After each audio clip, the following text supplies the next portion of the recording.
Hey, I'm Kev Kermister, and I'm in a garden and shit, they see me.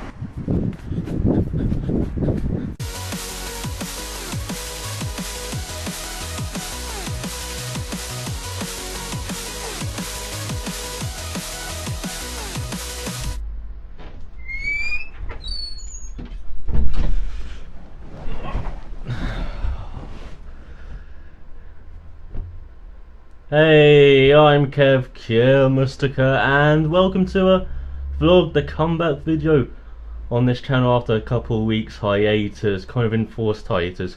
Unfortunately, as usual, on the plane back from the Philippines, I caught something, so I've been ill for the past couple of weeks, been able to catch up on the stuff that I've missed while I've been away, but I do apologise for the lack of activity on this channel, on both of my channels, in the past couple of weeks, or on my second channel for the past month and a bit now. So in this video I'm going to talk about while I was away last month, the trip to the Philippines. Going to talk about the channel as well, which seemed to got a bit better in my absence actually, which is kind of disconcerting, and talk about the future plans a bit more concretely here now, or solidly, now that release dates for games have kind of been released, and now I can tell you what you can expect this summer from the channel, or maybe even beyond, going to the end of the year. But firstly, let's talk about the trip.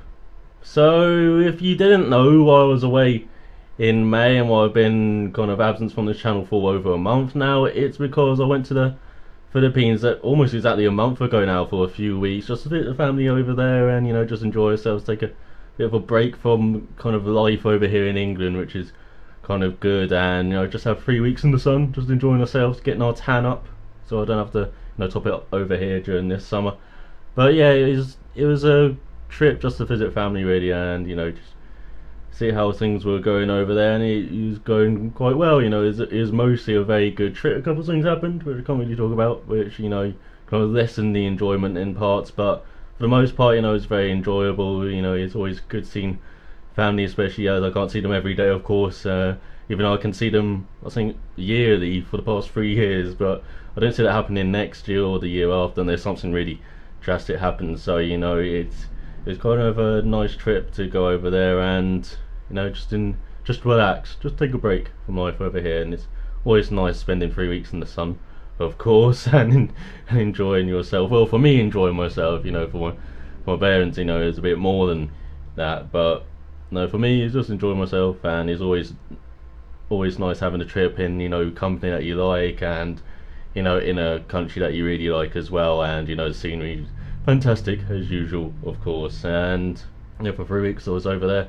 As I said, on the trip back I caught something, and had a long stopover in Hong Kong in their airport, and so that was kind of overnight, and we found this nice seat to lie on. I really wish we could have stolen that seat and just lugged it onto the plane somehow and take it back with us, because it's very nice and very relaxing for it to spend like 8 hours there just sleeping while we wait for our trip back, or plane back. And so yeah, that's the only downside of going to the other side of the world. It takes over a day to travel there, even if you have like short breaks in between flights. So yeah, I hope maybe they can make the planes a bit faster, just shrink the world a bit maybe. But yeah, that's the only downside to it really, just those long trips, and the jet lag afterwards. Like when we go over there, we're in the hotel for a few days just to get rid of that jet lag, slowly acclimatize ourselves to the environment over there, and get rid of that. And since I've been back, it took me about a week I think to get rid of the jet lag and get kind of used to being over here again. It's very noisy over there, and I live in the country over here, it's very quiet, and it took me like quite a long time to get used to just the lack of noise and my ears being less abused really. And I think if I lived over there I'll probably be deaf in like 10 years because of the noise. But yeah, it was a very important month as well over there. They had Mother's Day, of course. You had the anniversary of my relatives' death from last year. It was my birthday as well. That was very different to celebrate it over there for once, and it was very good as well. And yeah, they had more festivities going on in kind of their district there. They had a new town hall, they're celebrating that, and there's marching bands, there's lots of things happening over there. So yeah, very good trip to the Philippines, nice and relaxed and refreshed. And as I said, don't expect me to go away again this time next year like it has been the last couple of years. I do expect us, not to be going over there next year. And yeah, that's the trip to the Philippines. Very nice. And so, as I said, since I've been back, I was ill for a couple of weeks. Managed to catch up on all the things I missed, and a couple of those things I missed, I was very pleased to see that IndyCar had a great month of May. But a new format this year with the Grand Prix of Indianapolis kind of opening it up before they went into the Indy 500 practice and qualifying over just a weekend instead of having these kind of bump rules they've had previously. And so, yeah, great month of May for the IndyCar series. Great Grand Prix of Indianapolis. I saw Saavedra on pole. I thought I'd never see that in my lifetime. But then he stalled the car at the start. Maybe I think it was an electronic glitch. Then Jack Hawksworth having a great race in his Brian Hertel Autosport car. And then Simon Pagenaud winning it in the end for Sam Smith. And, big fan of Pagenaud. I believe he's one of the championship favourites this year. And so, yeah, great to see him win the race. And then the Indy 500, the 98th Indy 500. And it's probably my least favourite 500 out of the DW12 era 500s of the past couple of years, but it was still a very good race. With first 140 laps, it's kind of strategy game, trying to make your car last longer, try and save fuel, and it really played in the hands of say like Montoya, who's working his way up the field. He was doing a great job there. His Penske, and he seems to have really got a handle on these ovals, not quite on the street courses, really struggling with tyre wear, but on the ovals he's still top gun there. And yeah, he was working out well for him. And then he got the first caution of coming out on that 140, around that 140 with I think Charlie Kimball had a spin out of turn 2. And then for the last 60 laps, all of that strategy for the first 140 laps out of the window. It is now kind of almost one stop for everyone. I believe Ed Carter might have had to push that a bit because he was off strategy, but yeah, it was, for those last few laps, it was very exciting. You had Townsend Bell, who's normally a commentator on IndyCar. He drives in the United Sports Car Championship over there, or the Judah United Sports Car Championship over there in America as well. So yeah, this is his one IndyCar ride the whole year. He's an Indy 500 one-off, and he's up there in second. Incredibly, he got past Ed Carter when James Hinchcliffe decided he wanted to use him as a barrier into turn 1. Didn't quite work out for him, and Ed had some tough words for Hinch for that move. Yeah, and then unfortunately Townsend Bell, crashed the car and he brought out the red flag. And so, yeah, great decision. I believe they should use the red flag more, because he had debris all over the place, and that wouldn't have been recovered in time. But mainly, for safety, it's better for the track workers to work, without cars just streaming past them, even at slow speeds behind the safety car. But I believe they should use that more in F1 as well, and races. I was watching the Canadian 2007 race in Sky, and they didn't bring out the red flag when Kubica had that terrible accident towards the hairpin, and I still find that absurd decision. They should have red flagged that really, and made sure that medical attention could get Kubica as fast as possible, and of course make sure that the track workers could, or marshals could work in peace without these cars kind of cruising past them, even behind the safety car. But yeah, I still find that an absurd decision. But yeah, talking about red flags and flags in general in motorsport, we move away from that. But yeah, it was a good month to catch up on. I actually predicted the winner for once. I think I said James Hinchcliffe for Ryan Hunter-Reay. Ryan Hunter-Reay managed to hold off Hayek Hashem's to win his first Indy 500, an American winner as well. I'm sure that'd be played up a bit to help the series publicity. And it seems like IndyCar's on the rise gradually. It's getting there. The numbers for the Indy 500 seem to be up, and it seems like the new month of May format really worked out. So great to see that, and it's a good time to be an IndyCar fan. With numbers appearing to kind of recover a bit from, of course, the dip from 20 years ago from the split. So, or just under 20 years ago. So yeah, that was a good month for IndyCar. And as you could see, I don't have a review of May, preview of June, unfortunately because of my illness. So we'll be back for a review of June and a preview of July, but I'll be writing thoughts on a blog. And so if you want to know my thoughts on kind of the month of May and on IndyCar as well, and for this month and last month, you just go to the blog. I'm sure I'll try and link it down below if you're kind of interested in that. So, and apart from that, F1 had its usual Mercedes procession at the front. It seems Ricciardo's doing really well. Hulkenberg's being consistent in that Force India Bottas as well for Williams, great job by him. And so yeah, Ferrari off the pace a bit. So yeah, very interesting month for May for F1 as well. And yeah, all the other series I follow as well. You know, World Touring cars. You got sections at the front. Still, you got Aussie V8s. It seems very interesting at the front with Red Bull and the Fords as well. So yeah, it's an interesting time. Motorsports in May, very busy month. You know, you have one of the best weekends of the year for motorsports as well, with the Indy 500, Monaco Grand Prix, Coca-Cola 600, triple header there.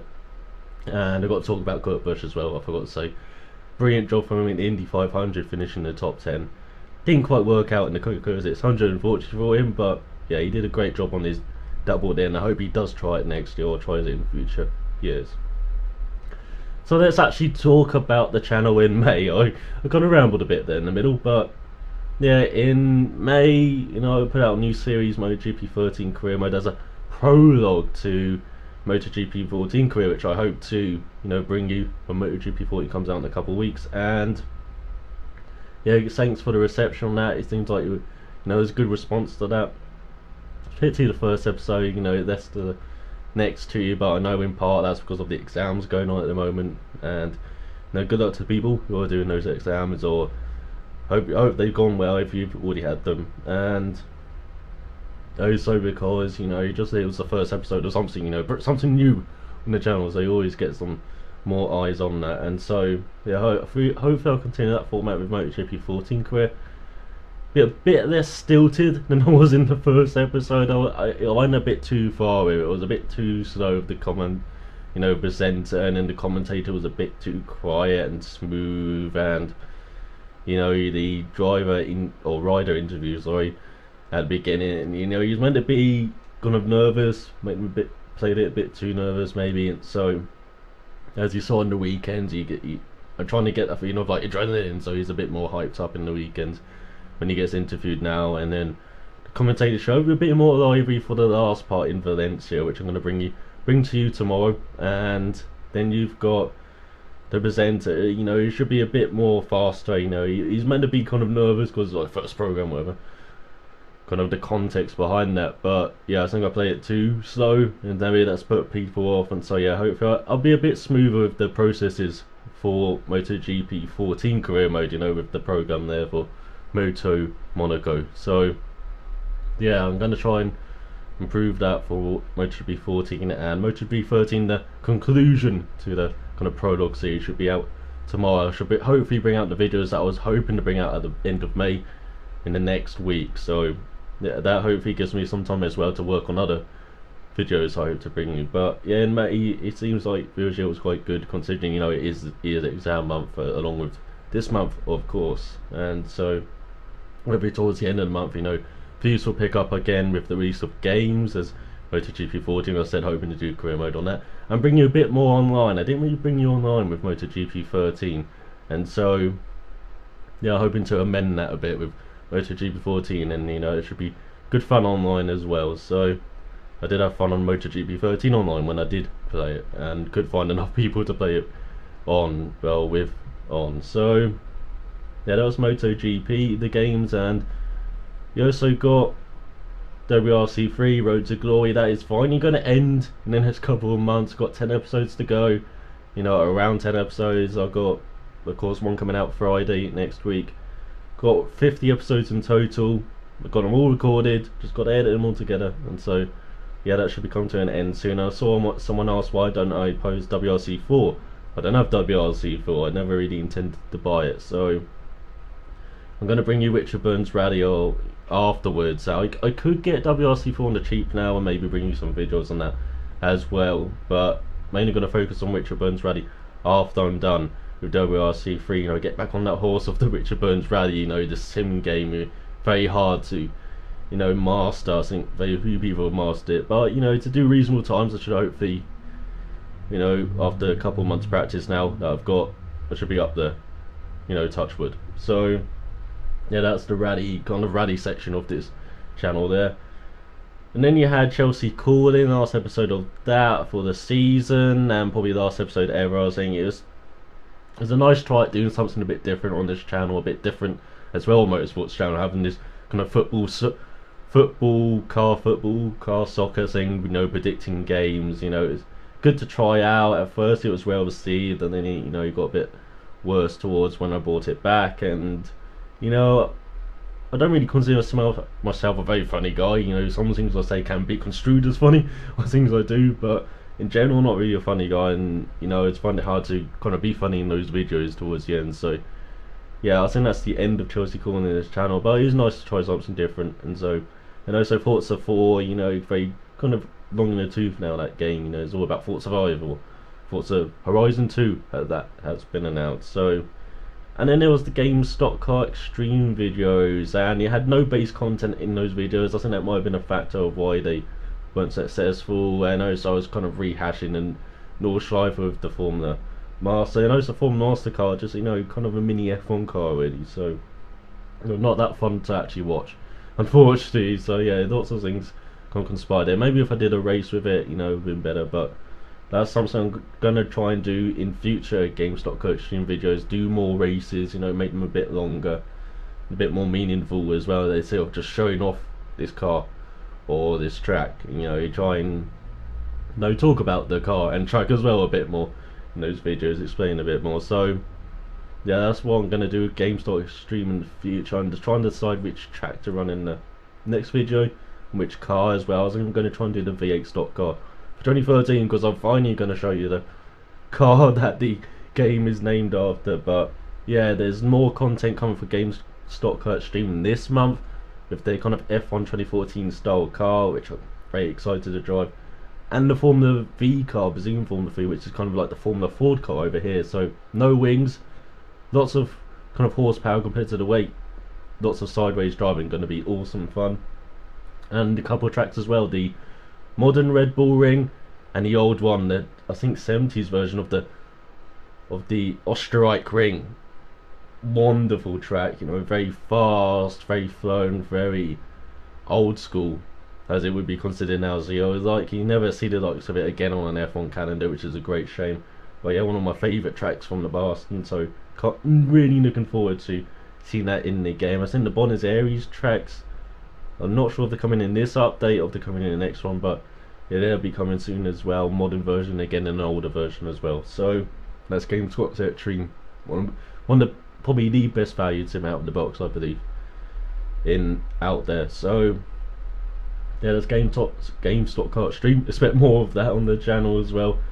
And also another update I forgot to talk about was Grid Autosport, which is coming out the end of the month, and you've already seen videos of that on YouTube from other commentators. And the way I do kind of career mode, by building a story, building context behind stuff, it might lend itself to the Grid Autosport even. And so I might do career mode like that, but I'll definitely be doing some online races, definitely show that off. And that should be a very fun game to drive. And it's like a true successor to the original Grid game instead of whatever that was last year. So yeah, that should be very good. And yeah, can't wait to bring you some Grid Autosport as well. So there's also another game, one more game that I'll probably show you, F1 2013. I'm not going to show you online, and find it quite an abysmal place online actually in that game. But career mode, I've been kind of teasing it for a while, since the end of last year, and 6 months later it still hasn't been on the channel. It should finally come at the end of this month. Should finally have career mode out there. I've recorded a few races, just got to film my kind of persona stuff to go along with that, to commentate over the game. And then yeah, that should hopefully be rolling out at the end of this month, and I'm going to try and really bring those out quickly, because of course there's F1 2014 coming in the autumn months, around October, September, October. And so yeah, I'm going to really try and bring that out over the summer and try and have career mode from F1 2013, career mode from MotoGP 14. You've got the GameStop Car Extreme, you've got the Richard Burns Rally, and you got the Grid Autosport as well. So you've got quite a few games there on the channel.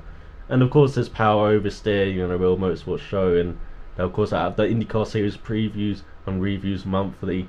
And also talking about new topics as well. Maybe having the driver profile this month about one of my favourite drivers ever, because this is a very special 50th birthday for him. So yeah, I'll have a driver profile of that hopefully up this month around his birthday, and yeah, hopefully expand Power of Steel a bit, and maybe a new real life series as well, talking about kind of F1 and kind of knowledge, which is kind of the thing I really like about F1 now, is kind of the history and not the off-track politics and the kind of technical developments off track, and rather than the on track what happens on track. So yeah, maybe it's going to be about F1 off track as well, and then a new show maybe. I still have to figure out the details, so I'll probably talk about that in next Power Over, see if I can figure it, if I can figure it out into a nice format to present that. So before my allergies play up, unfortunately it's kind of hot in here as well, and as I said, I haven't been that well recently, so my voice is starting to go a bit as well. So I hope you have enjoyed this comeback vlog. I don't know what's happened to my hair, but you got nice books in the background as well. If you get bored of me talking, you can try and see what the books in the background are, and that's just to prove that I can read as well. Well, some of them, not most of them though. But yeah, I'll be back with GP 13 career mode, the finale tomorrow. So it's an hour of watching. So till then.